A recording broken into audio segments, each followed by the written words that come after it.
tanya kubisangira muri uyu mugoroba kuko yuzuye umwuka wera, yuzuye ubwenge no gusobanukirwa. Nta ereri iri muri we, ahubwo muri we harimo ubwenge, harimo kumenya, harimo gusobanura ijambo ryawe neza ku buryo bwuzuye, natwe tukakira mu izina rya Yesu. Ndagushimiye ko imitima yacu igiye kubakwa kandi igiye kuzuzwa mu izina rya Yesu. Ndagushimiye Mwami kubw'umuntu wese ugiye kwakira ko atataha ari uko yaje, ahubwo aratahana a full package in the name of Jesus. We bless you. We give you glory for your presence, for, oh God, your Holy Spirit, and for everything you are going to do in us. In Jesus' name, amen. Reka buri muntu wese akomere Imana amashyi. Twakire our sister Peace. Come on. Mureke twakire Peace, dukomere Imana mu mashyi. Hallelujah, hallelujah, hallelujah, hallelujah, hallelujah. hallelujah. Praise the Lord. Amen. We are very expectant. Ni karibu Peace. Let us enjoy the word of God. Amen, amen, hallelujah, hallelujah. Hallelujah. Amen, hallelujah. Amen. Dusuhuzanye mu izina rya Yesu, mureke twongere dusuhuzanye. Hallelujah, hallelujah. Amen, hallelujah. Amen.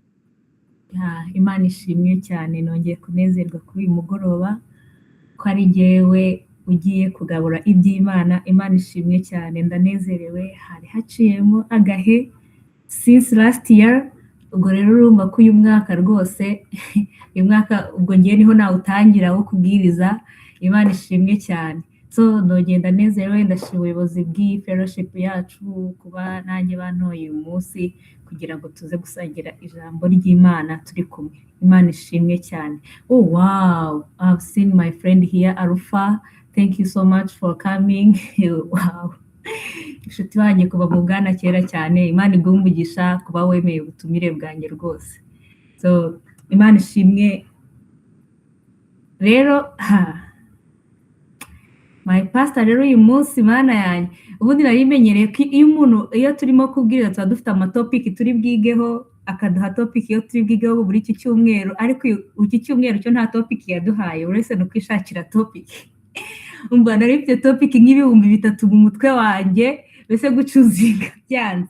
Ubundi yari topic waduhaye nyine tugendera unakora summon yo kwigisha ugendeye kuri topic uba wahawe, ariko aranjawe nanjye aheraho ku munsi wa mbere rwose ngomba gutangira kubwiriza, ariko nta kindi tubwiriza hano sibye Kristo, n'ubundi ni Kristo turi buvuge. Imana ishimwe cyane. Nkuko mwabonye rero kuri flyer, topic twa dufite ni ivuga ngo your body ni God's sacred temple. Umubiri wawe ni ubuturo bw'Imana. Imana ishimwe cyane.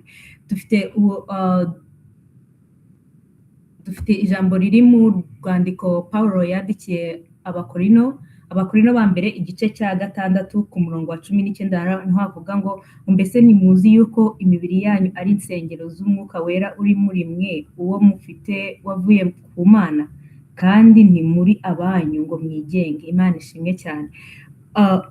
Paulo yandikira abaza iki kibazo Abikorino, ntabwo yashakaga kuba musubiza nyine, ahubwo yabazaga ikibazo asa nkaho ariko ari nko kubibutsa, kuko yasaga nk'uri kongera kubibutsa ngo mbese nimuzi yuko imibiri yanyu ari insengero z'umwuka w'Imana uri muri mwe. Imana ishimwe cyane.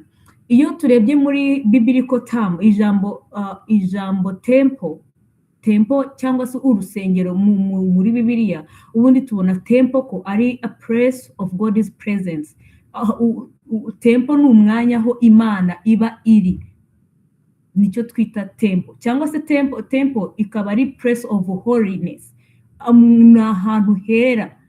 Urusengero aba ari ahantu hera. Urusengero ni ahantu twavuga ko Imana aba ariho iri, presence y'Imana niho ibiri, kandi urusengero ni ahantu hera. Noneho Paulo yari ari kwibutsa Abagalatiya ababwira ngo mbese nimuzi yuko imibiri yanyu ari insengero z'umwuka w'Imana, z'umwuka wera uri muri mwe, uwo mufite kuva ku Mana, wavuye ku Mana. Imana ishimwe cyane. So iyo mu gitabo Exodus kuva igitabo cyo kuva igice cya 25 Imana yari kubwira Mose ku murongo wa 8 ako nta muntu uyu munsi uri kudushyiraho ibyanditswe we byagenze bite nta mu volunteer dufite uyu munsi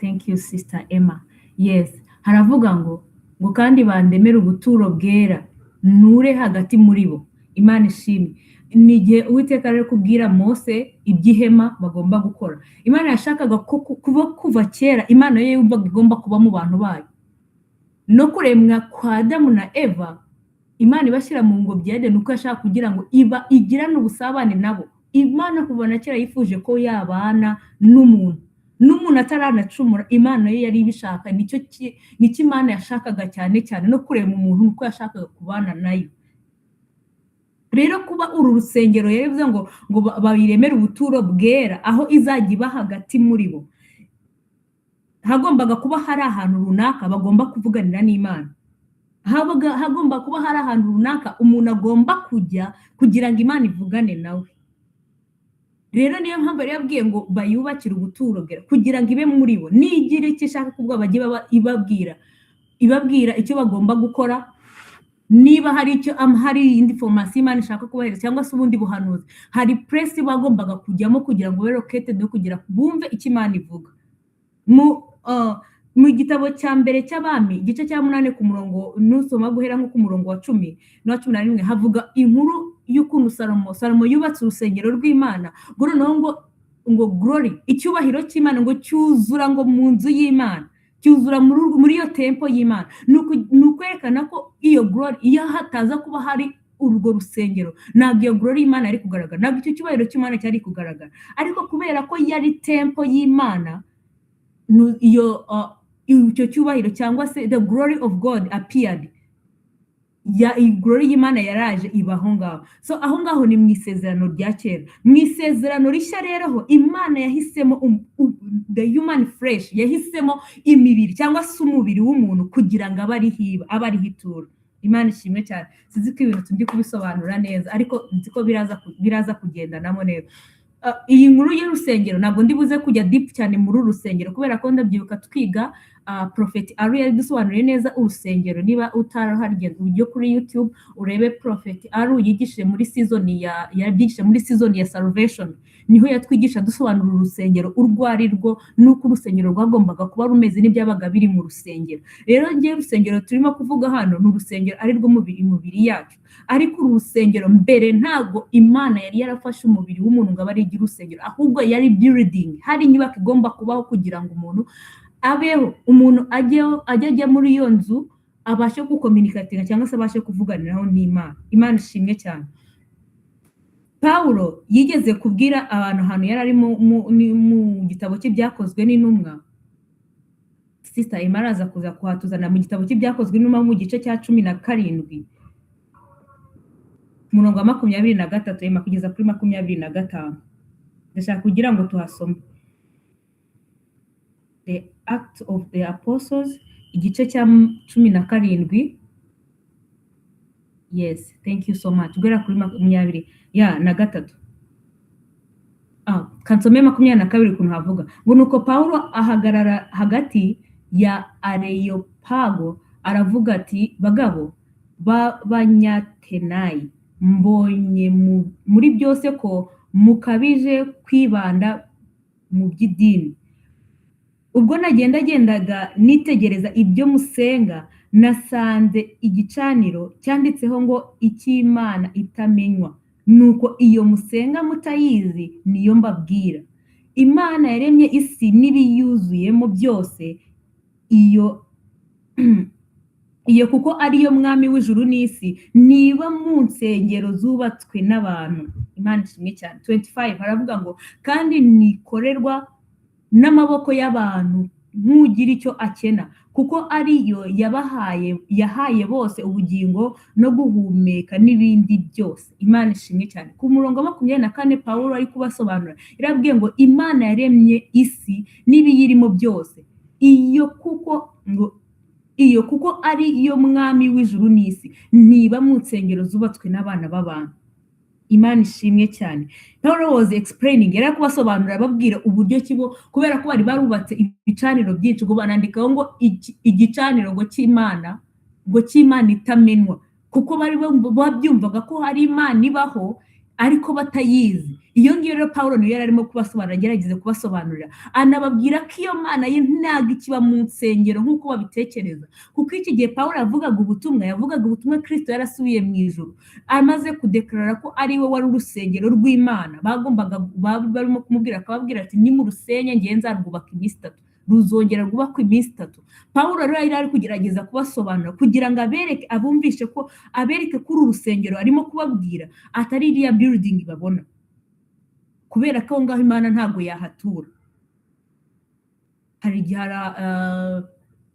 Imana nayo igeze kubaza I think niba ari Dawudi arabaza ngo mbese mwanyubakira buturo ki, kuko ibirenge mu isi n'ibirenge byanjye biri kandi intebe yanjye iri mu ijuru, ubwo si iyo nzu mwanyubakira yabingana ite? Ni ukugira ngo itwereke ko nta nzu n'imwe wakubaka kugira ngo Imana igire gute iyibemo, ariko yacuzinze human flesh, umubiri w'umuntu, kugira ngo abe ari ubuturo bwayo. Kuko Imana kuva kera rero aricyo yashakaga. Muri New Testament, muri Old Testament ho byarashoboka, kuko niho bubakiraga Imana insengero kugira ngo ibemo. Ariko muri New Testament ahangaha Imana ahubwo yaje kuba mu believers, mu bizera. Abizera nibo Imana yaje guturamo, kuko twahindutse insengero z'Imana, irangije iba muri twebwe. Rero ntago Imana yaba muri wowe utera, kubera ko twabonye ko urusengero rw'Imana it's a place of holiness. Ahantu Imana, ahantu hera cyane. Imana ishimwe cyane, kuko Imana aricyo yari yarashatse, yari nagambiye kuva kera. Yari yarababwiye ko izabana nabo, yifuzaga ko ibana nabo mu bintu byose. Yesu abwira abigishwa be mu gitabo cya Yohana, muri Yohana igice cya 14 ku murongo wa 17, Yesu yarababwiye ngo kuri 15 aravuga ngo nanjye nzasaba Data, nawe azabaha undi mufasha wo kubana namwe ibihe byose, niwe Mwuka w'ukuri. Ntibishoboka ko abisi bamuhabwa, kuko bataramurora kandi batamuzi, ariko mwebweho muramuzi, kuko abana namwe kandi azaba muri mwe. Imana ishimwe cyane. Yesu yavugaga aya magambo ntabwo yari yakabambwe, ntabwo yari yagapfuye, ariko yari kubasobanurira uburyo ki Imana y'ubwayo ishaka kubana nawe, izabana nawe, kuko uwo Mwuka ngo namara kuza azabana namwe kandi azaba muri mwebwe. Ku 18 arababwira ngo sinzabasiga nk'imfubyi, ahubwo nzaza aho muri. Kuko Yesu Kristo twabonye ko ari ubutatu butagatifu, Holy Spirit iba muri twebwe, ni Imana iba muri yo, ni umwuka w'Imana uri muri twebwe, ubwayo waje muri twebwe. 19 aravuga ngo hasigaye umwanya muto, abisi ntibabe bakimbona, ariko mwebweho muzambona, kuko ndiho namwe muzabaho. Uwo munsi muzamenya ko ndi muri Data, namwe mukaba muri nge, nanjye nkaba muri mwe. Imana ishimwe cyane. Ahangaha Yesu ari gukotinga amagambo ari kubasobanurira, muzamenya ko nge ndi muri Data, kuko ndi muri Data, namwe mukaba muri nge, nanjye nzaba muri mwebwe, nzagaruka mbe muri mwebwe. Kandi yarababwiraga ngo dore ndi kumwe namwe. Asoza amagambo yababwiraga, arababwira ngo ndi kumwe namwe kugeza ku mpera y'isi. Yabwiraga ko ari kumwe nab'igihe cyose, nubwo yaragiye gusura mu ijuru, ariko yaberekaga ko azaba ari kumwe nabo igihe cyose, nubwo bagiye kumara agahe gatoya batamubona, ariko azagaruka abe muri mwe. Niki Imana yashakaga, kugira ngo umuntu abe ubuturo bw'Imana, noneho Imana ize muri we. Ariko ntabwo byari gushoboka, kubera ko abantu ntabwo bari bera muri icyo gihe. N'ubu ngubu ntabwo ushobora kuba ubuturo bw'Imana utera cyangwa se utarejejwe, ntabwo bishoboka. Impamvu bitakundaga icyo gihe ko Imana iba muri bo, muri their flesh, ni ukubera ko batari bejejwe. Ariko kugira ngo uberere ubuturo bw'Imana, ni uko ugomba kuba uri hori, wera, kuko Imana ahantu iba nahera, irera iba ahera. Ntabwo rero waba mu buturo bw'Imana, ntabwo Imana yakugira ubuturo bwayo utagize gute utera. kuba rero Imana iba muri wowe ntabwo ari ukuba wabisabye ngo wabisengeye ngo usenge uvuge ngo Mana ngo ndakwingize ngo uze muri njyewe ngo ube muri njyewe uture muri njyewe. I'm telling you, if you are not holy, the Holy Spirit cannot come to you. Igihe utari holy utera, ntabwo uku kwera ndimo kuvuga ari uko kuba ngo kube sinzi ukuntu batwigishaga ngo kubanza kwiyeza ngo gukora ibintu kugira ngo wiyeze kwatura ibyaha kugira ngo kwatura ibyaha kugira ngo abe ariho uvuga ko wera. Uku kwera ni ukwasabye kuko kuri flyer yacu ku murongo wa 20 ahantu twasomye mu gitabo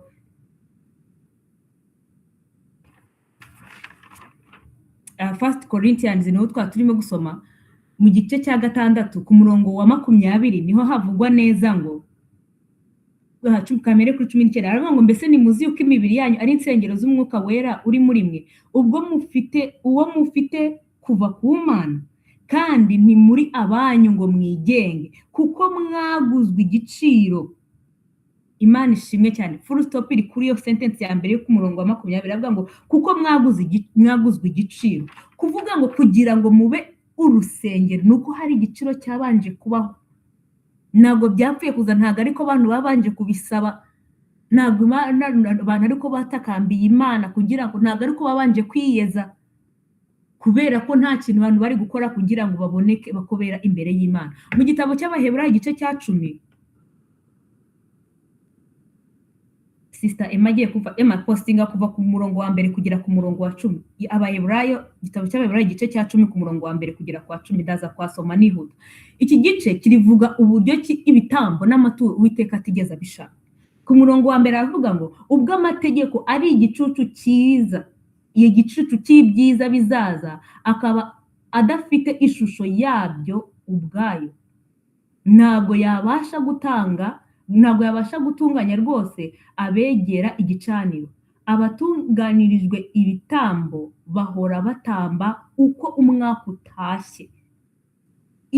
Iyo abibasha ntibaba bararoreye kubitamba, kuko abasenga baba barejejwe rwose ntibabe bakimenywaho icyaha, ahubwo bahora bibutswa ibyaha byabo n'ibyo bitambo uko umwaka utashye. Umurongo wa mbere, uwa kabiri n'uwa gatatu bari kutubwira uburyo amategeko yarategekaga ko bagomba gutamba ibitambo. Ibi bitambo byari ibyo kugira ngo babashe kuba ababoneye imbere y'Imana. Ibi bitambo byabaga ari byo kugira ngo bagaragare ko baboneyeho imbere y'Imana. Niko amategeko yategekaga. Ngarika ayo mategeko iyo abasha kubakuraho ibyaha byabo burundu, ntibaba barakomeje kubitanga. Niba igitambo utambye gikuraho icyaha burundu, ntabwo bari gukomeza gutamba buri uko umwaka utashye ngo bajyane ihene, bajyane isekurume, iyaba ibyo bitambo koko byari kuba bikuraho ibyaha byabo burundu. Ngo ahubwo bahora bibutswa ibyaha byabo n'ibyo bitambo uko umwaka wabaga utaje, bagomba gutwara igitambo bakibutswa ko ari abanyabyaha, bakibutswa ko bafite ibyaha uko umwaka utashye. Ku murongo wa 4 ngerega ntibishoboka ko amaraso y'amapfizi n'ihene akuraho ibyaha. Ibyo ntabwo byari gushoboka, kuko nubwo batambaga igitambo uko umwaka utashye, undi mwaka waragarukaga bakongera bagatamba igitambo. Ku murongo wa 5 avuga ngo nicyo cyatumye ubwo Yesu yazaga mu isi avuga ati ibitambo n'amaturo ntiwabishatse, ahubwo wanyiteguriye umubiri. Ntiwashimye ibitambo byokeje cyangwa ibitambo by'ibyaha. Mera ko ndavuga nti dore ndaje Mana, mu muzingo w'igitabo niko byanditswe kuri njye, nzanywe no gukora icyo ushaka. Amaze kuvuga ibyo ngo ibitambo n'amaturo n'ibitambo byokejwe n'ibitambo by'ibyaha ntiwabishatse kandi ntiwabyishimiye, ari byo bitambwa nk'uko amategeko yategetse. Ahera ko aravuga ati dore nzanywe no gukora ibyo ushaka. Akuriraho ibya mbere gukomeza ibya kabiri. uko gushaka kw'Imana niko kwatumye twezwa tubiheshejwe n'uko umubiri wa Yesu Kristo watambwe rimwe gusa ngo bibe bihagije. Imana ishimwe cyane. Umwanditsi w'Abaheburayo yandike iki gitabo yagaragaje, oh my goodness, yarimo kutubwira ko ibitambo, ibaze ko ibitambo babitambaga buri uko umwaka utashye bari kwihanira kugira ngo bababarirwe ibyaha, kandi na nubwo ibyaha byavagaho ntabwo bababarirwaga burundu, ahubwo bagombaga gutamba buri mwaka uko utashye buri mwaka. Ariko ibyo bitambo byose ngo nta nubwo Imana yabishimye, kubera ko byatumaga ahubwo abantu bakomeza kumva ko ari abanyabyaha, bagakomeza kumva ko ari abanyabyaha, iteka ryose bagahora bibutswa ko ari abanyabyaha kuko bazanye ibitambo. Ariko noneho ngo Kristo abonye ko Imana ibonye ko ibyo byose bitabishimye, ngo itegura umubiri, oh my goodness, ngo itegura umubiri, kuko icyaha kiza mu isi cyari cyazanywe n'umuntu. Ni nayo mpamvu kuko icyari cyateje ikibazo kugira ngo umuntu agirweho n'urupfu, it was a human being, yari human being, yari umuntu. Na Kristo nawe yagombaga kwambara ya kamere, akamere k'umugaragu kugira ngo ahinduke umuntu, azacungure wa muntu nanone. Noneho Kristo we aje, igitambo cyatambwe, ngo cyatambwe rimwe gusa ngo bibe bihagije by'iteka. Imana ishimwe cyane. Ntabwo Kristo yozongera guta, kuko ibaze niba, oh my God, ibaze niba umuntu akubwira ngo uri umunyabyaha, ngo atura ibyaha, ukumva ntabwo Imana ikubabariye, ukumva ibyaha ntabwo ngo bikuvuyeho neza. Ibaze niba agahene ari agahene, ko imbabazi z'agahene bazigenderagaho umwaka wose, ari agahene, ariko wowe ukumva ko kubwa Kristo wenyine watambwe iteka ryose, by'iteka ryose, ukumva ko ayo maraso ya Kristo atakwejeje. Niba bo baratambaga agahene cyangwa agasekurume, kandi ntabwo bayitangaga, ntabwo batangaga ari famiye bare famiye. Twabonye ko turi kwiga ibijyanye n'ibi bitambo, twabonye ko barazaga, umutambyi yarazaga ngo angiza ngo akarambika ibiganza, agafata nimba ari imfizi idafite inenge n'imwe, akayaturaho ibyaha by'Abisirayeli bose. Ibaze ihene imwe gusa, ikaturwaho ibyaha by'Abisirayeli bose hamwe. Ariko Kristo we wapfuye rimwe, ukumva ko adahagije nyine, ukagenda wumva, ukumva ntabwo weze. No mu masengesho abantu bajya mu byumba by'amasengesho bari kugira ngo munakenga, ariko ngo murabone, ariko si mwese, ngo ntabwo. Ukibaza ukuntu amaraso ya Yesu Kristo yeze igice hano ntiyeze, kandi agahene kamwe bakagenderagaho umwaka wose.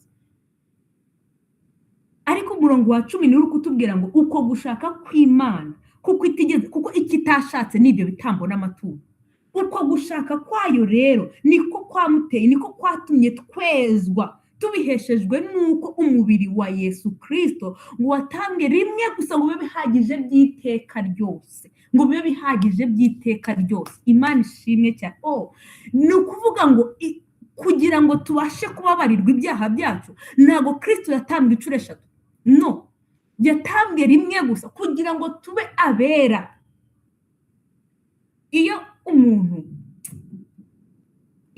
ababariwe, niba umuntu akubwiye ngo tuvuge ngo niba wakoze amakosa na leta ikagufata, cyangwa se hari nk'abantu tujya twumva ukabona ngo perezida w'igihugu cyacu, nyakubahwa Perezida Paul Kagame yafashe, hari abantu yababariye bagasohoka muri gereza.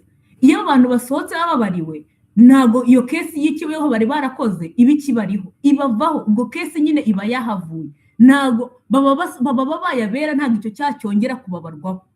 Wow, umunyamategeko wanjye avuze ngo yes, bivuga ko ibyo ndi kuvuga nibyo. Yes my brother. Ntago umuntu akibarwaho iyo kesi. Nubwo rero nubwo yaba arengana akafungurwa, ntago bavuga ngo tubabariye ngo kubera ko twasanze ari ngo, ahubwo bavuga ko yabaye umwere.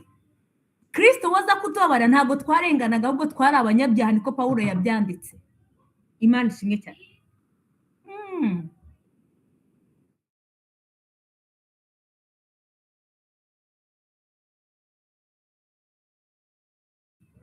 Muranyihanganira gato, mushuti wa Imana yaraje kundeba. Imana ishimwe cyane. Nari ndimo kubabwira ngo iyo umuntu abaye umwere, iyo umuntu bamugize umwere, ntabwo icyo cyacyongera kumubarwaho. Kristo we aza kudupfira ngo twese Pawulo yanditse aravuga ngo twese twaracumwe twakoze ibyaha ntitwashyikira ubwiza bw'Imana kuko kutumvira kwa Adamu wa mbere kwatumye twese twitwa abanyabyaha imbere y'Imana. Ni nako rero gukiranuka kumwe ari we Yesu Kristo, ari we Adamu wa kabiri, kuzahesha abantu bose bamwizera kugira gute gukiranuka bakaba abera. Nta kintu twakoze kugira ngo dusange turi bene Adamu dufite ibyo byaha bya Adamu na Eva, usibye ko twe twavutse nyuma y'umusaraba. Ariko abantu bavutse kuva kuri Adamu basanze bose ari abanyabyaha, bose bavutse basanga ari abanyabyaha. Nta muntu n'umwe uzi uko byagenze kugira ngo ahinduke umunyabyaha. Nta muntu n'umwe wisanze azira urupfu ruza rukagutwara kubera ko Adamu yacumuye. Ntabwo uzi uko byagenze, ntiwari unahari. Na Kristo rero niyo mpamvu kumwizera byonyine nabyo byaduhesheje. Niyo mpamvu nta kintu ushobora gukora nanone kugira ngo ugire uko kwera kw'Imana. Uko nta kintu wakoze kugira ngo ubarweho uko gukiranirwa kwa Adamu na Eva, ni nako nta na kimwe ushobora gukora kugira ngo wongere ugirweho gukiranuka kw'Imana, usibye kwizera Yesu Kristo wenyine. Uwo ngo watambwe rimwe gusa ngo bibe bihagije. Imana ishimwe cyane. Ndi kubabwira iyo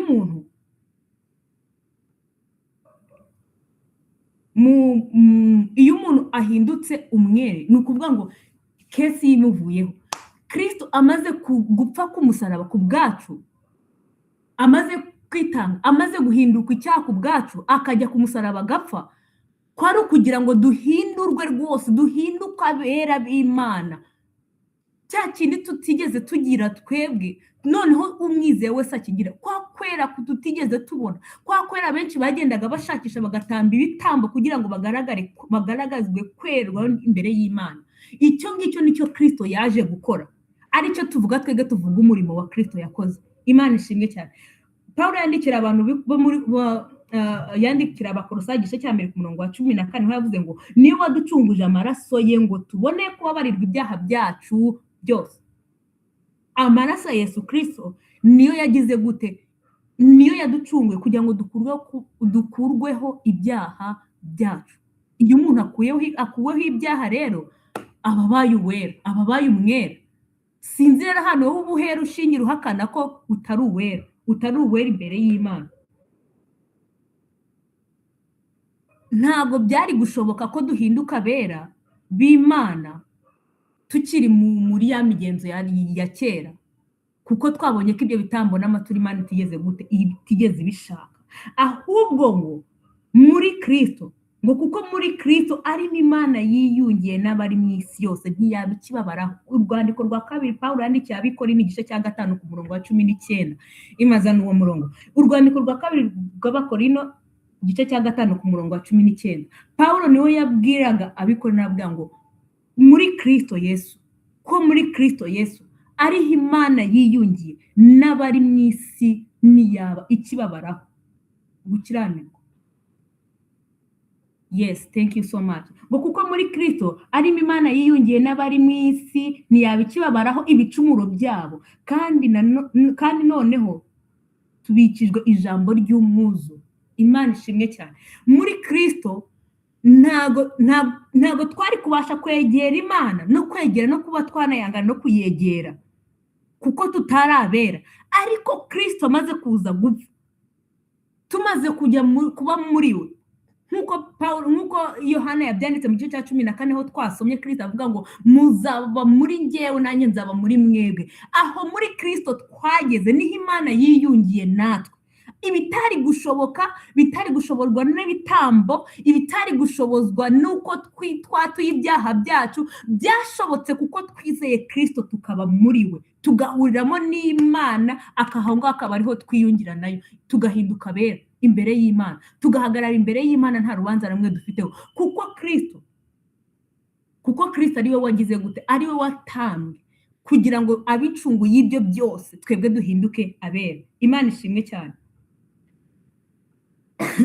Iyo turi kubwiriza abantu, ukabwira nk'umuntu ukamubwira ngo twarababariwe, turi abakiranutsi, ngo twarababariwe, ngo kandi turabera.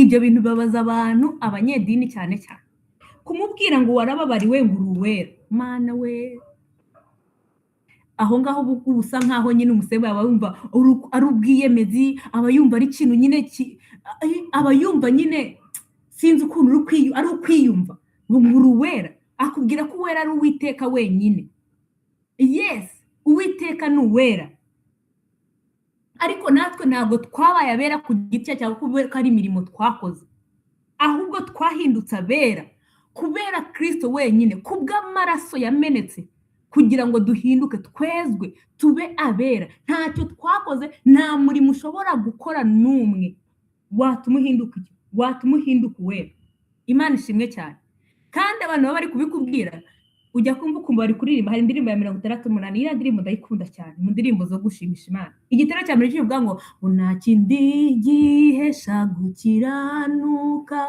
mu bisi no mu ijuru keretse kwizera ko wogejwe de n'amaraso ya Yesu masa ibaze we ko abari kubiririmba akubwira ngo nta kindi gihesha gukiranuka yaba mu bisi yaba no mu ijuru uretse kwizera ko wogejwe na Yesu ibaze ko bari no kuririmba ariko bamubwira ati none se ko nge nizeye ko nogejwe n'amaraso gute ntari umukiranutsi w'Imana turigereranije gute uri umukiranutsi intambara ikabira rose kandi ako karirimba aribo bari bahereye he bari kukaririmba ugahita wumva bose bajya mu mwanya wo kwiyeza ngo mureke dusabe Imana itweze ngo tweze rwose kugira ngo Imana dukomeze gukiranuka kwacu never nta kindi cyaguhesha kuba umukiranutsi w'Imana usibye kwizera konyine Pawulo arabyanditse aravuga ngo hari ukundi gukiranuka kwahishuwe kutava mu mirimo itegetswe n'amategeko ahubwo uko nguko twaguheshejwe no kwizera Yesu Kristo wenyine hari karaga point karaga post sinzi umumama wagashyize muri groupe kagaragaza amaraso kariho amaraso ari ku mankomanizo z'umuryango handitseho ngo nta muntu umurimbuzi yazaga kurimbura muri Egiputa hariya ntago yarebaga mu nzu urimo ko yera ntago yarebye uri muri iyo nzu ko atakoze ibyaha kuko yari ashobora kuba harimo n'abarimo barimo gukoramo ibyaha icyo yarebye amaraso yari ari ku muryango ayo maraso bari basize ku muryango niyo yatumye bakira umurimbuzi bakira uwo murimbuzi wari ugiye kugira ute kurimbura niyo mpamvu twebwe nta kindi Kristo wenyine twizeye uri muri twebwe turi muri we niko gukira kose no kwitwa abera nuko Kristo twamwizeye akaba ari buri muri twebwe natwe ubwacu nitwari kwiyeza ntago byari gushoboka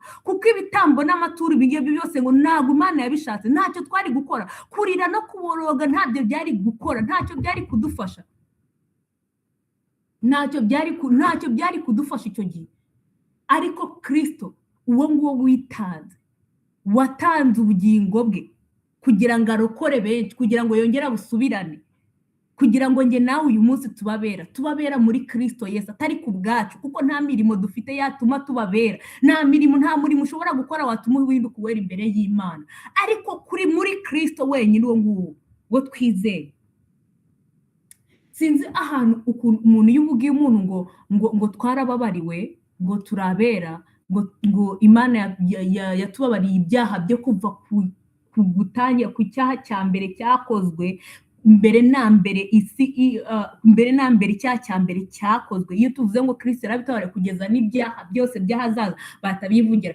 ngo ubwo uravuze ngo twongere twikorere ibyaha no ntago ariko babivuze reka ndaje mbahereza urugero rw'ikino ahangaha dufite abantu babiri hari umuntu wera ubizi ko yera avuga ati ngewe ndi uwera narakijijwe narababariwe ndangije nambika umwambaro wera uyu muntu arabizi aravuga ati ngewe ndi uwera aranabihamya kuko yera kuko Kristo yera uri muri we narababariwe mbabarirwa ibyaha byanjye umwanda wose Kristo awunkuraho aranyeza mpinduka uwera muri we uwo muntu arabizi hari n'undi noneho utabizi udashaka no kubyumva iyo umuntu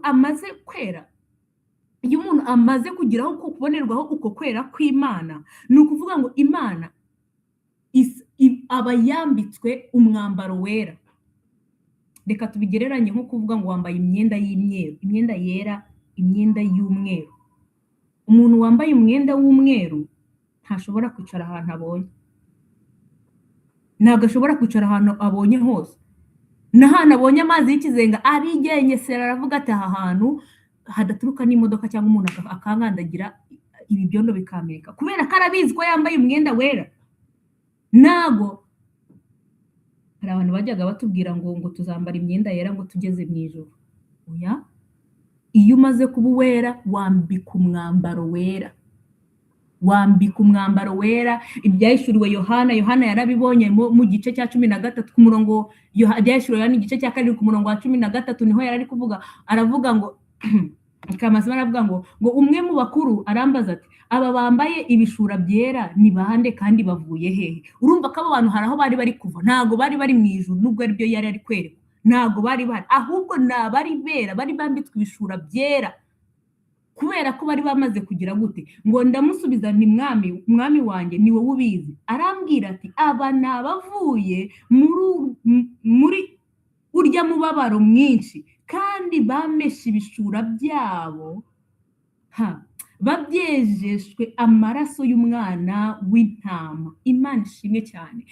Ya maraso umva icyo yakoze, bantu bose, imyambaro yose uko kundi basaga nayo kose, Kristo amaze kubakuzaho kubw'amaraso ye, amaze kubeza, abambika umwambaro wera. Imana ishimwe cyane. Ngo noneho ngababona ni benshi cyane, ngo barimo kugenda banga bano bantu bambaye imyambaro yera barava he? Ni bande? Baturutse he? Aramubwira ngo dore niba abandi bavuye ngo muri babaro, ngo bameshe ibishura bya mu maraso y'umwana w'intama, ngo nicyo gituma baba imbere y'intebe y'Imana bakayikorera mu rusengero rwayo ku manywa na nijoro, kandi iyicaye ku ntebe izababambaho ihema ryayo. Imana ishimwe cyane. Arambwira ngo dore niba abandi. Ijambo ry'Imana mu Baheburayo twasomye igice cya 10 ku murongo ndakeka 25 havuga ngo mwegere mufite imitima igize gute, ngo twegere ya ntebe y'Imana dufite imitima iminjiriweho, imitima yacu iminjiriweho no kwikura kumenya ikibi, kuko twarababadiwe. Intebe y'Imana ntabwo ariyo tugomba gutinya, kuko twambaye ibyera, Kristo yaduhinduye abera, twebwe twambaye imyambaro yera. Nari nyirimo kuvuga kuri bano bantu babiri, uyu muntu ubizi ko yera, yambaye umwambaro wera, yambaye imyenda yera, ubizi akaba abizi ko yera, uyu muntu birazamugora kugira ngo ubone apfa kugenda uko yiboneye cyangwa akandagira habonye. Ariko uyu muntu wa kabiri wambaye imyenda y'umukara, ubwo ni wa muntu utabizi ko yera, ni wa wundi n'ubundi ugera ahantu akavuga ati n'ubundi hari nk'igihe tuba turi kugenda ukabona nk'umuntu, tukagera nk'ahantu kubona urarushye, hari nk'ikintu mutegereje, wareba kubera ko yambaye imyenda y'imikara ukiyicarira hasi ukavuga ati ndihanagura, ati ugatuvuga ati si umukara se ndaba nihanagura, ukiyicarira aho ngaho. Yego wanahaguruka wabona koko ahantu wicaye hari akavumbi, umukara ni uguhanagura ako kanya. Ni wa muntu utabizi ko yera, we utekereza ko nakora icyaha arihana, kwa kundi bita ngo ni ukwihana. Kwihana twabonye kwihana ko ari uguhindukira, ntabwo ari ukwatura ibyaha, ntabwo ari ukwishinja ibyaha ngo ndi umunyabyaha, ndi umurozi, ndi umupagani, ndi umusinzi, ndi umurozi. Uko ni ukwishinja, niho kwishinja ibyaha, ntabwo ariko kwihana batubwira ni uguhindukira. Repentance ni uguhindukira, repentance ni uguhindukira, ntabwo ari ukwatura. Kwatura ibyaha no kwihana biratandukanye. Kwihana ni uguhindura imitekerereze, ugahindura ibyo watekerezaga, kuko n'ijambo ry'Imana tubwira ngo Imana ntiyifuza ko umunyabyaha apfa, ahubwo arashaka ko ahinduka rwose, ahinduka rwose. Icyo Imana ishaka ni uko uhinduka. Niyo mpamvu ijambo ry'Imana kenshi rihora ritubwira ngo tugire umwete wo kwezwa, kubera ko kwezwa ni igikorwa cyabayeho kandi kibaho, kizakomeza no kubaho. Kuko nimba nambaye wa mwenda wera nambaye, umwana nimba agiye ahantu akaza asa nabi, umubyeyi afite inshingano zo kumesa uwo mwambaro, kuko mwambaro wera ntabwo ari we uweza, si wowe, nta n'icyo wawejesha amaraso, ntari ayawe, ni aya Kristo. Amaraso yeza uwo mwambaro, ni aya Kristo, si ayawe. Niyo mpamvu wowe uba usa gutya. Nimba umwana aje asa nabi, umubyeyi ikintu akora cya mbere aramwenda akavuga ati uyu mwana usa gutya, arongera akamukarabya akamesa wa mwenda we wera yari yamwambitse, wa mwenda w'umweru yari yamwambitse. Iyo umwana amaze gukura ukabona umwenda wambaye hakageraho nk'umuntu ukaba tuvuge ngo uricaye, hari ikintu wari uteruye mu ntoki ariko umuntu araje agukomyeho, uhagaze mu nzira ariko agukomyeho, tuvuge ngo haje wari ufashe uri kumwisi kumeneka kuri wa mwenda w'umweru wari wambaye. I don't know how you feel. Sinzi ukuntu umuntu uhita wumva ufirinze nyine. Uhita ufiringa ko buri muntu wese ari kureba icyo kizinga kiri ku mwenda wawe. Ukumva unarakarira uwo muntu ugize gute? Ugukomye. Ukumva muri wese wumva none ukibaza impamvu wanahagaze aho hantu. Ukumva ukavuga ati iyo nza kuba ntahagaze hariya hantu ntago ibi bintu babimbayeho.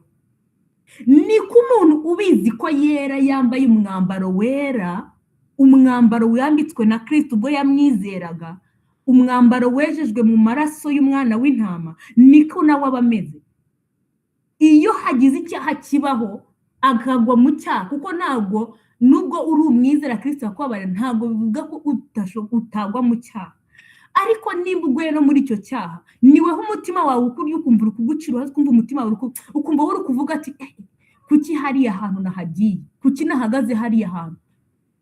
Kandi nyamara ushinzwe kukumesera uwo mwambaro we nta kibazo abifitemo, araza n'ubundi yongera kumesera kwami na awongera uguhereza, arongera ukesha. Ariko wowe kubera ko wibwira ko hari ikintu cyabaye muri wowe, hari akantu kabayo, ntabwo Kristo we ashobora kugucira urubanza kuko ngo waguye mu cyaha, ahubwo kubera ko we akweza, ari uyo amaraso ya Kristo ari cyakora kandi yatweza, arongera akakweza ukongera ukamuye. Ariko ntabwo biba bivuze ngo n'ubundi ubutaha n'ubundi uzasubire kwikorera ibyo wongera ujye kwiyanduza, ahubwo nawe uratekereza ukavuga ati ubutara bwati sinzongera guhagarara hariya hantu. Ati ubushizuzi byambayeho ubivugamo n'inkuru, ati ubushizuzi byambayeho nibeshye nkahagarara hari uzi ukuntu nihaye guhagarara hari imbere ya biriya byo n'imodoka binteye amazi, urabitekereza kubera ko uravuga ati ubushize ngende uwera, Kristo yampinduye uwera, ntago umubiri wanjye ugomba kuba umubiri w'ibyaha, ntago ngomba kugira ibyaha muri njyewe.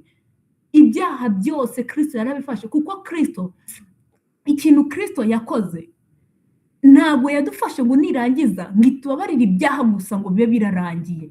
Ntago ari cyo kintu cyonyine yakoze, kuko icyo Adamu yari yakoze Adamu mu ngo yari yohejwe n'inzoka ya Satani yari yamwoheje, uburyarya bwe buraza muza hamwereka ibiri opposite n'ibyo Imana yamubwiye. Kristo rero icyo yakoze ntabwo yaje ngo atubabarire ibyaha kuko Satani yashoboraga kuza kongera kutugira gute, kuturiganya, ngahubwo yaradufasha dushyira hejuru y'ubutware bwose n'imbaraga zose, aho Satani ashobora kuza. Paulo yandikira Abefeso niko yavuze ngo we are far above all principalities, all darknesses, ubutware bw'umwijima bwose, twebwe Kristo yadufasha dushyira hejuru yabwo, ku buryo na Satani ashobora gutekereza na gato kongera kugaruka kuriganya umwana w'umuntu, adashobora. Niyo mpamvu icyaha kitagomba kugira gute, kutugenga, kubera ko twebwe twarejeje, we know where we are, tuzabo turi bo muri Kristo Yesu. Niyo we wumva rero kumva muri wowe ukumva uri gufiringa ya grit yuko uri gufiringa ya grit y'ukuntu usa nabi, y'ukuntu umwenda wawe wanduye, ntabwo Imana ariyo, ntabwo Kristo ari uri kugucira urwo rubanza ngakubwire ngo dore ukuntu usa. No, kubera ko icyo akurebyeho we akubonaho amaraso. Hari indirimbo nkunda cyane, indirimbo ivuga ngo Uwite ku mucamanza ambonye amaraso, ntancira urubanza rubi, anyitukiranute, yaracunguye ngo mbuwe, niko kunyishingira, ugadapfa singipfuye, nge na Yesu turumwe. Haleluya. Umva uyu muri 2020 ndamukunda cyane. Haleluya. iyo ahagaze muri uyu mwuka sinzi impamvu abantu turirimba izi ndirimbo benshi baba batari kubyumva mana we, ibaza umuntu ukumva ari kukubwira iyi ndirimbo ukuntu Uwiteka w'umucamanza ntabwo ajya guca urubanza, kuko iyo akurebye abona ko ya maraso ya Kristo, akubonaho Kristo, ntabwo iyo ari kukureba areba wa wundi wo muri Adamu wa mbere wacumuye, no, ahubwo akurebera muri Kristo, yareba ntabwo aba ari kureba bya bibi byawe, ahubwo areba Kristo, ya maraso y'umwana w'intama watanga, areba Kristo, yarangiza akavuga ati dore umwana wanjye arakiranuka, ni umukiranutsi kuko ari muri Kristo. Ntabwo twitwa abakiranutsi kubera ko tudakora ibyaha, ntabwo twitwa abakiranutsi, ni uko umukiranutsi niwe ugomba kudakora icyaha, kuko imirimo itegetswe n'amategeko, imirimo yose twakora itaduhindura abakiranutsi b'Imana, ahubwo kubwo kwizera Kristo, uhereye mu itangiriro ukagera no mu byahishuwe hose, nta muntu n'umwe twigeze twumva ko yahindutse gukiranuka kw'Imana bitewe n'imirimo ye yose. Yaba Aburahamu, ijambo ry'Imana tubwira ngo Aburahamu yabazweho no kwizera, yabazweho gukiranuka kubwo kwizera, ntabwo ari ukubera ko yari afite imirimo myiza, ntabwo ari ukuvuga ko yari umuntu Imana ngo yakundaga, ntabwo ari ukuvuga ko ari umuntu wavuganaga n'Imana cyane, no.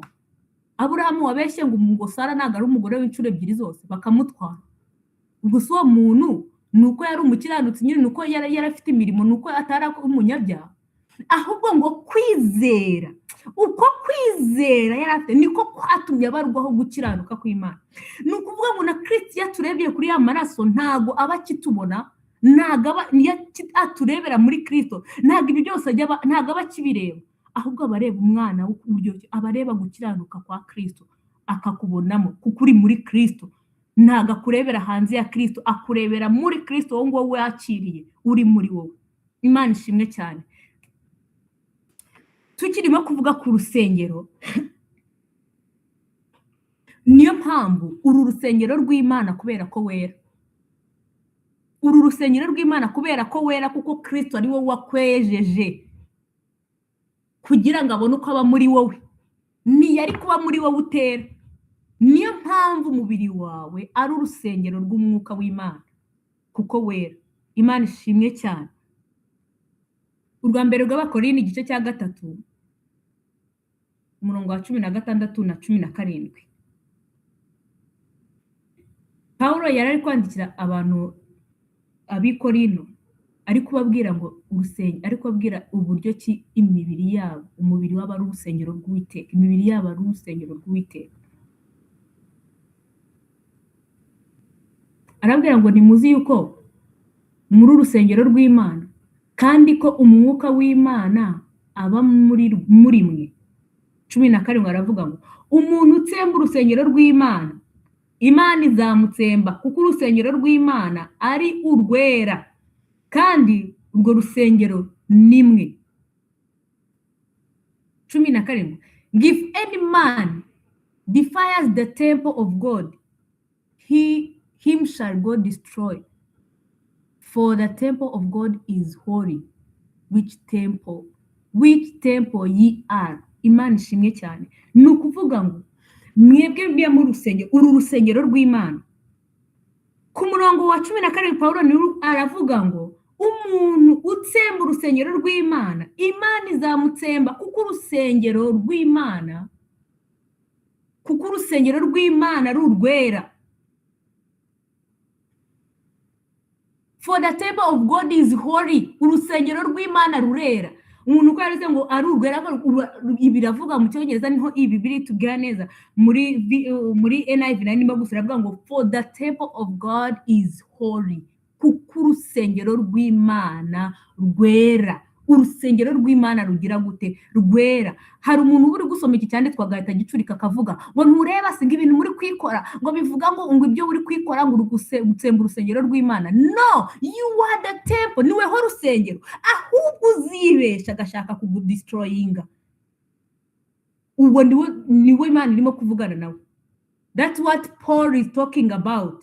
Kuko aravuze ku murongo ngo umuntu utsemba urusengero, araherabwa ngo nimuzi yuko muri urusengero rw'Imana kandi ko umwuka w'Imana aba muri mwe, muri urusengero rw'Imana. First of all 17 arongera ngo umuntu utsemba urusengero rw'Imana, Imana izamutsemba, kuko urusengero rw'Imana ari urwera.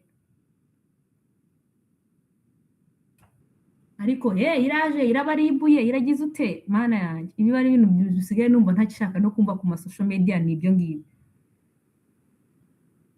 Ariko Pawulo mwumva ibyo Pawulo arimo kubabwira hano ayobowe n'umwuka w'Imana ayandikira abikorino, ariko ari kutwibutsa tubwira ngo umuntu utsembaho urusengero rw'Uwiteka, umuntu ugerageza gutsembaho urusengero rw'iwe, ugerageza uwo ntuzigera nagerageza, uwo nguwo n'Imana izagera gute? Izamutera, kuko Imana iri muri wowe, niweho rusengero ari kuvuga, ni wowe umuntu uzagerageza kugera icyo ashaka gukora kuri urwo rusengero, uwo niwe izadiringana nawe.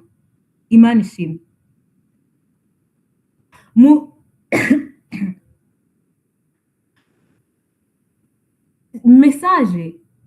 Message twari dufite cyangwa message twebwe twari dufite yo kubwira abantu ni y'ibyo kubabarirwa ibyaha, ariko gakiza kuvuga ibyo kubabarirwa ibyaha.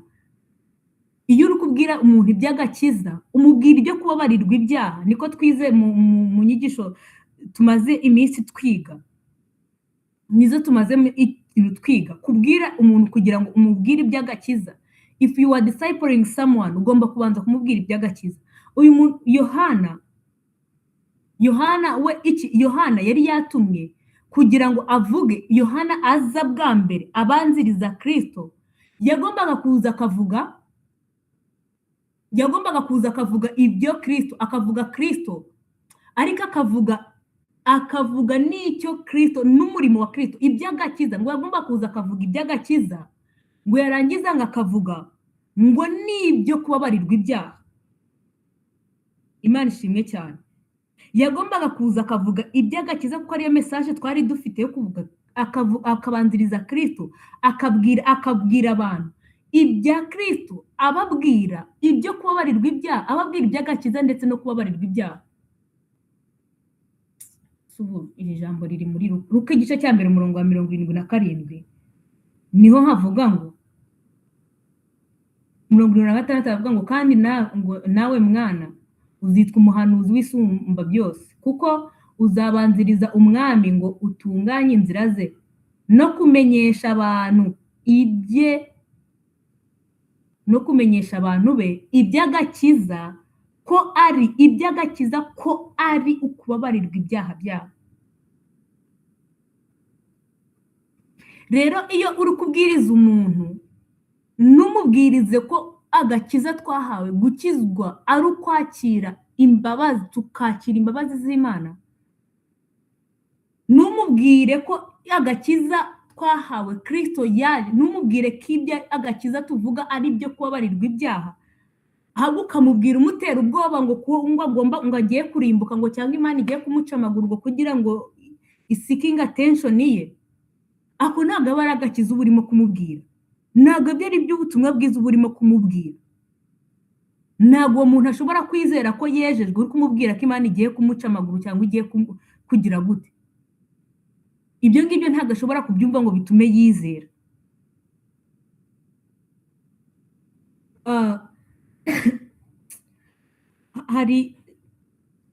Hari one story irimo mu byakozwe n'intumwa, ntabwo turi buyisome ko ndashaka kugira ngo dusoze dusenge. Iyi story ivuga ku muntu bita byakozwe no mu gice cya 20 uhereye ku murongo wa 7. Umva iyi story nayikunze. Ivuga ku muntu bita Pawulo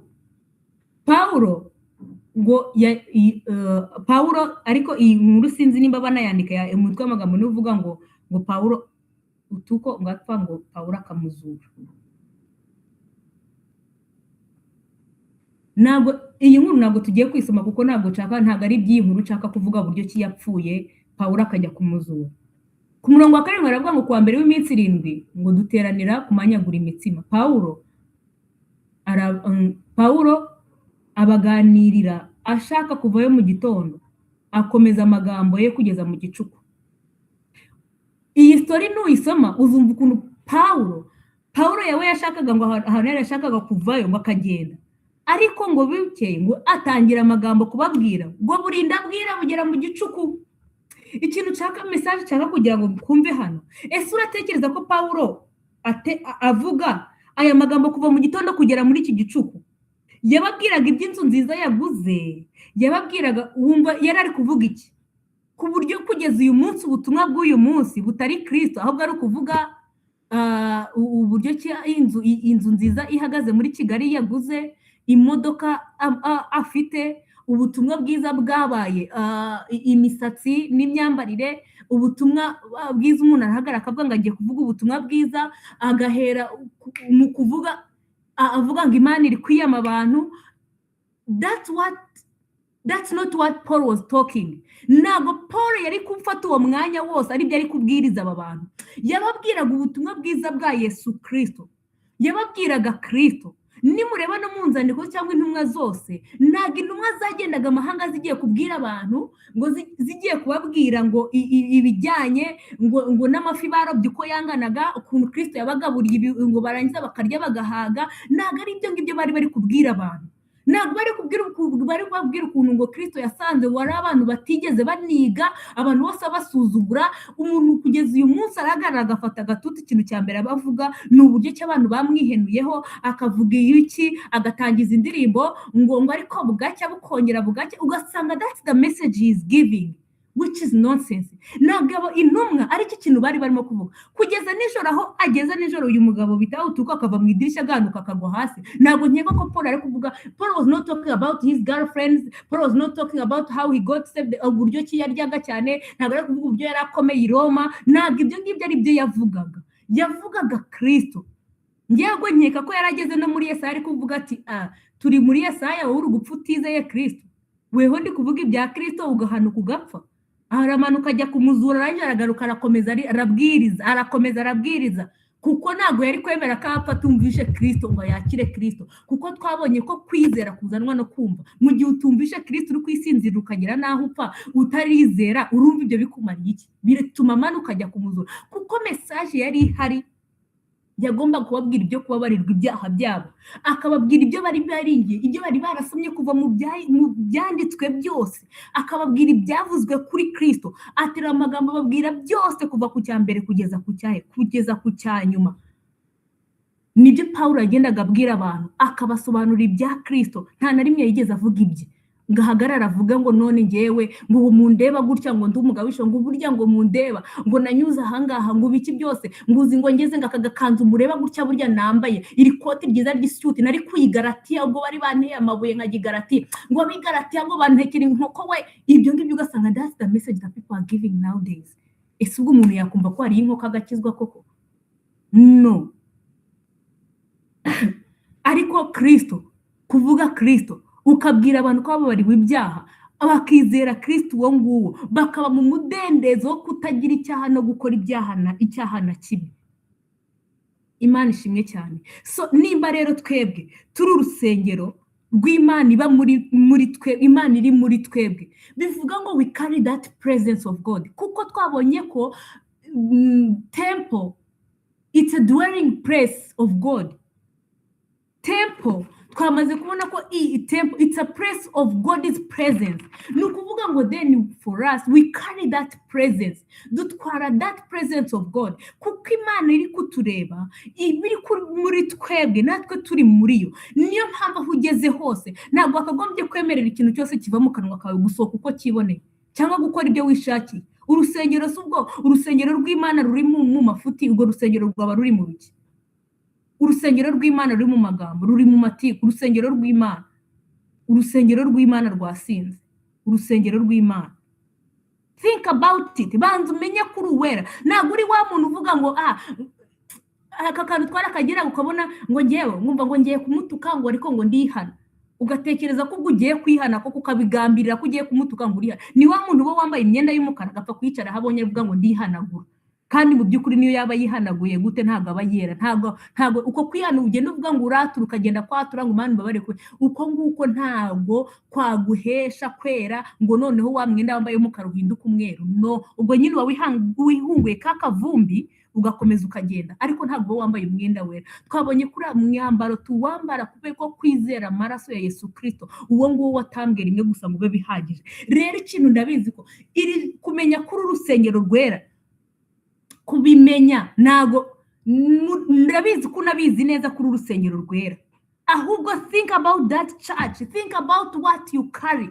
Banza utekereze kuri iyo divine ufite muri wowe iri muri urwo rusengero, kugira ngo urusengero rw'Imana urebe urwo rusengero rw'Imana ufite wowe nk'urusengero, urebe uburyo kiba witwayemo nk'urusengero koko.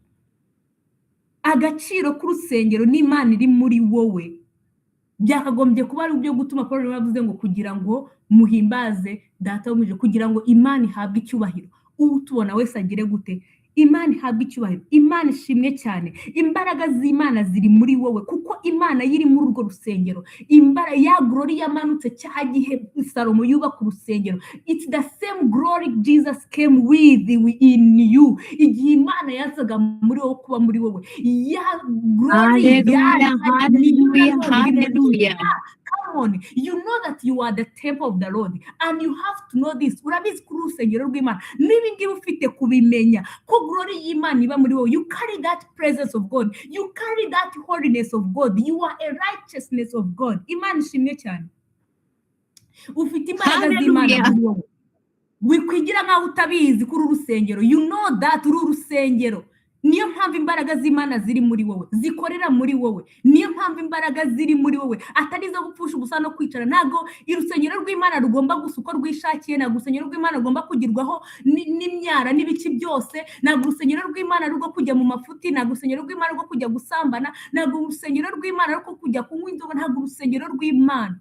Kubera ko twababariwe ntago ari byo kujya gukora ibyo byose, kuko that's the holy place. Ibaze rero icyo kizingura gukomeza gusiga kuri iyo nzu.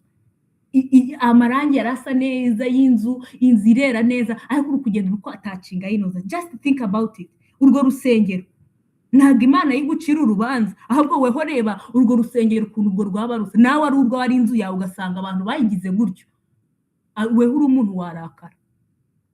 Ariko Kristo we kubera ko atajya duciraho urubanza, ahubwo amaraso yahora tweza, turezwa kuko yaratwejeje, n'ubu ngubu aratweza. Ni continuously igikorwa cyo kwezwa, ni igikomeza kikabaho. Rero umenye ngo imbaraga ziri muri wowe, imbaraga ziri muri wowe muri yo tempo nizo zigomba gukora.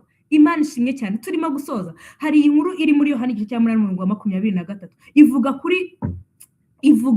ivuga kuri Yesu ari kumwe n'abigishwa be bari mu bwato.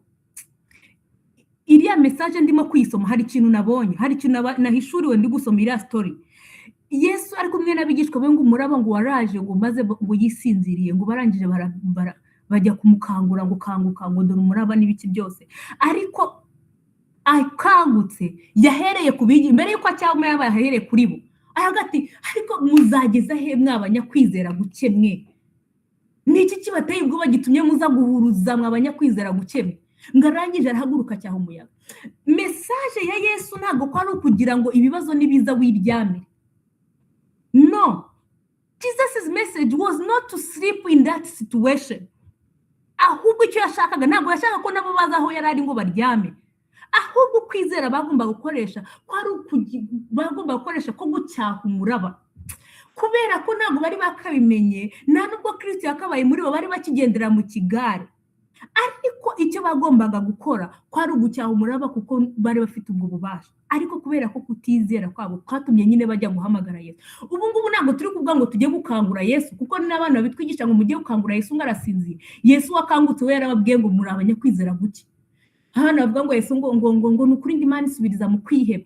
Hari umuntu wabimbwiye numva none ucitse intege nibyo nagiye kumubwira mpita mbura naho mbihera. Ngo nukuri Imana isubiriza mu kwiheba koko. Nta jambo na rimwe Yesu yigeze tubwira ngo mwihebe cyangwa ngo mureke kwizera. No, ahubwo yahoraga arafashinja abigishwa be kutizera. Ntabwo rero Yesu message ye hariya ashaka kugira ngo akwereke ko situation urimo ari yo kugira ngo nawe uzuryame ngo situation ngo ikibazo cyabaye muri uwo muraba, ngo nawe ubone umuraba uraje ngo nurangiza ujye kwiryamira. I'm telling you, ngo bwato buzagucurika.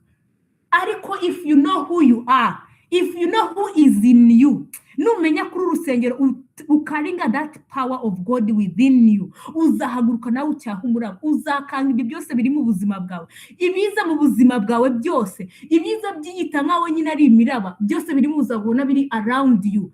That power, the same power that was in Jesus, niyo iri muri wowe kuko atuye muri wowe, niyo ugomba gukoresha. Niyo mpamvu you don't have to fear that building you call a church. You have to fear yourself. Fear that body of yours. Ntukerekane abantu bo ku rusengero ngo bereke ko umeze neza, ko uruwera abantu bose bakuzi kuri umwana mwiza, kandi nugera ku ruhande hanze y'urusengero nyine, hanze yagiye nyubaka wita urusengero. Twabonye ko hariya ku rusengero burya Imana ibihari kuko ari twe duhari, iba muri twebwe, tujyayo Imana iri muri twebwe. Hariya urusengero bakinze bagataha ntabwo Imana ibihari, weho niwe ugiye muri wowe, uri muri wowe, ni mwebwe mugendana. Niyo mpamvu wowe ugomba gutinya that flesh of yours, that body, uwo mubiri wawe, kuruta gutinya iriya nyubako ureba hariya. Imana ishimwe cyane.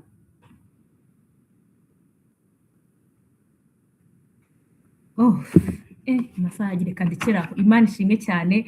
Mana yanjye, ibi nibyo nari ndimo kuvuga. Ubu Pawulo wagejeje saa sita z'ijoro, ntago iyaba ndi kubabwira iby'amasomo yanjye n'umwarimu wanjye ukuntu abambwira nabi cyangwa avuga iby'ubuhinde n'ibiki byose, iminota 10 nari kuba nabisoje. Pawulo niyo mpamvu ntabwo ibyo ngibyo yari kubifitiye umwarimu mbo yanavugaga kugeza na nijoro. Iyi minota rero ihita iba mikeya kubera uba ufite byinshi byo kumuvugaho, Kristo ufite byinshi byo kumuvugaho, ugatubona iminota irarangiye. Ariko reka turekeraho, reka dusenge. Mana ndagushimye mu izina rya Yesu. Ndagushimiye kubw'ijambo ryawe ryiza uyu mwanya twumvishe, izina ryawe nirihimbazwe. Nukuri tugushimiye ko watugize abera. Ntago iyo turebye ntago utubonaho ibyaha, ntago utubonaho yamiruho yose, ahubwo kuko turebera muri Kristo utubona nk'abakiranutsi, utubona nk'abana bawe. Guhaye icyubahiro Data. Ndagushimiye Kristo kuko wowe iyo twirebye mu ndorerwamo y'ijambo ryawe, natwe ntago twibona mu bwacu, ahubwo tureba Kristo. Tubona Kristo uwo nguwo wabambwe, uwo watamye umubiri we gusa ugatanga, ukabambwa, ukazuka, kwarangiza tugahabwa ubugingo buhoraho.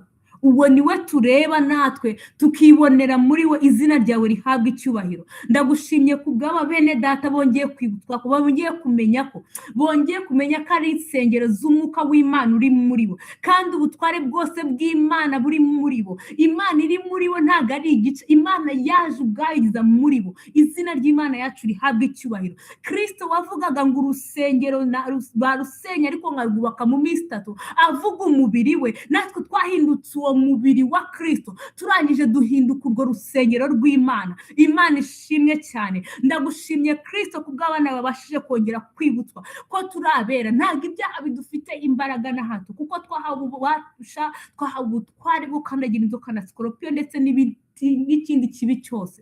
Izina ryawe rihabwa icyubahiro. Duhoye kandi dushoboze gukomeza kugendera mu kwera kwawe Kristo. Izina ryawe rihabwa icyubahiro. Urakoze Yesu kuko ubyumvishe. Mbisabye Imana Data mbyizeye mu izina ry'Umwana wawe ikunda Yesu Kristo. Amen. Amen. Muri umugisha, murakoze cyane. Amen. Glory to God. Peace umugisha. Hallelujah. Amen. Amen. Amen. Amen. Uyu mugisha Sister Peace cyane, urakoze. Mana ko gukoresheje kongera kutwibutsa yuko turi